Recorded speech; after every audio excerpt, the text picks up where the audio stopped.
السلام علیکم ناظرین، آپ دیکھ رہے ہیں میرا یوٹیوب چینل KSA TV۔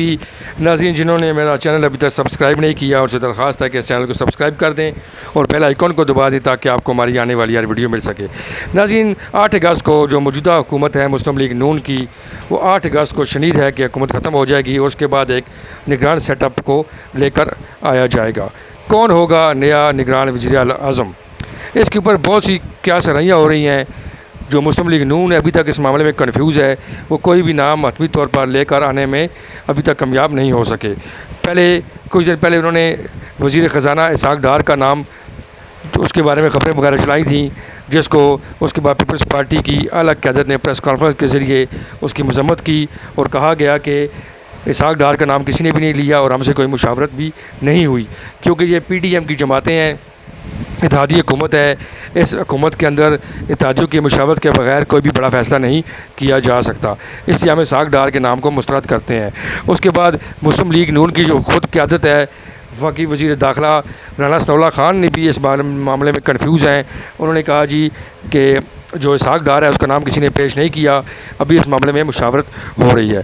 لیکن باوثوق ذرائع کے مطابق، کیونکہ پاکستان کو ابھی IMF کی طرف سے ایک بڑا پیکج مل چکا ہے، اس کے بعد یہ کہا جا رہا ہے کہ پاکستان کا جو نگران وزیر اعظم ہوگا وہ سابق governor state bank of Pakistan Raza Baker کا نام ان میں سب سے اوپر ہے۔ رضا باکر پہلے بھی باہر سے آئے تھے، آ کر ہمارے اسٹیٹ بینک کو انہوں نے سنبھالا تھا عمران خان کی حکومت میں، اس لیے اگر نگران وزیر اعظم کا ذکر کیا جائے تو وہ اس لسٹ کے اوپر سب سے ٹاپ پر آتے ہیں۔ اس کے بعد دوسرا نام ہے عبدالحفیظ شیخ۔ ڈاکٹر عبدالحفیظ شیخ جو ہیں، یہ بھی امریکن نواز ہیں، یہ بھی IMF کے بندے ہیں۔ ان کو بھی ہر دفعہ امریکہ سے لا کر پاکستان کے اندر وزیر خزانہ متعدد بار بنایا گیا اور ہر حکومت میں یہ اعلیٰ عہدوں پر فائز رہے۔ ان کے بارے میں کہا جا رہا ہے کہ یہ بھی ایک ہاٹ چوائس ہیں، ان کا نام بھی نگران وزیر اعظم کے طور پر لیا جا رہا ہے اور یہ بھی اس دور میں شامل ہے۔ اس کے بعد تیسرا نام جو ہے وہ سینیٹر جنرل عبدالقیوم کا ہے۔ سینیٹر جنرل عبدالقیوم، جن کی جو رقابت جو ہے ابھی تک وہ نون لیگ کے ساتھ ہے، لیکن وہ ایک دور میں سابق صدر پرویز مشرف کے بڑے قریبی رفقا میں ان کا شمار ہوتا تھا اور وہ پاکستان آرڈیننس فیکٹری کے چیئرمین بھی رہے ہیں، اس کے بعد پاکستان اسٹیل مل کے چیئرمین بھی رہے ہیں، اور اس کے بعد یہ سینیٹر بھی ہیں۔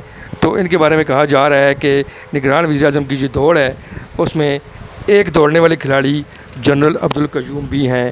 یہ بھی اپنے طور پر لابی کر رہے ہیں، یہ بھی ایک بہت بڑے لابیسٹ ہیں، ٹرائی کر رہے ہیں کہ ان کا کرا فعال نکل آئے، لیکن یہ بھی ابھی اس بارے میں وثوق سے نہیں کہا جا سکتا کہ یہ ان کا کیا بنے گا۔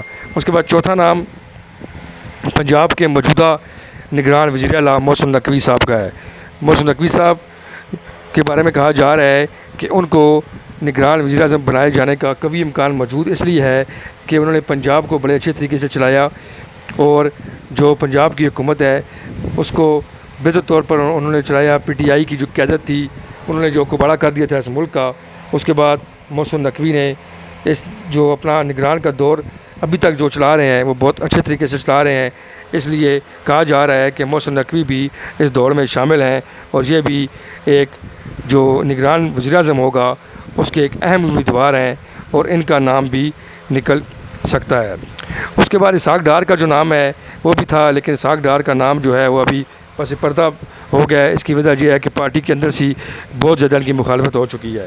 پیپلز پارٹی کے ذرائع کا کہنا ہے کہ جو سابق چیئرمین سینٹ ہیں رضا ربانی، وہ بھی اس دوڑ میں شامل ہیں، وہ بھی اپنے طور پر کوشش کر رہے ہیں کہ ان کی گلاٹری نکل آئے اور وہ نگران وزیر اعظم بن جائیں، لیکن اس بارے میں ابھی تک وثوق سے کہنا قبل از وقت ہوگا۔